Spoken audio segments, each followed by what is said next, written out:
গতকাল আমি একটি মোবাইলের বিয়ের ভিডিও রিল শেয়ার করেছিলাম। অনেকেই বুঝতে পারেন নাই কার বিয়ে আর মোবাইলেই কেন বিয়ে হচ্ছে। আসলে বিয়েটা হচ্ছে আমার ৪ নাম্বার চাচার মেজো মেয়ের বিয়ে। ওদের বাসাতেই বিয়ের আয়োজনটা করা হয়েছিল। আর সবাই বলবেন মোবাইলেই কেন বিয়ের আয়োজন করা হয়েছিল। আসলে মোবাইলে বলা যাবে না, এটা অনলাইনে বিয়ে হয়েছে। ডিজিটাল যুগ, অনলাইনের যুগ। আর বর যিনি উনি দেশের বাইরে থাকেন, এই জন্য অনলাইনের মাধ্যমে বিয়েটা সম্পূর্ণ হয়।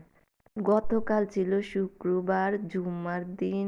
বরের ওইখানে জুম্মার নামাজের পর বিয়ের আয়োজন করা হয়েছিল।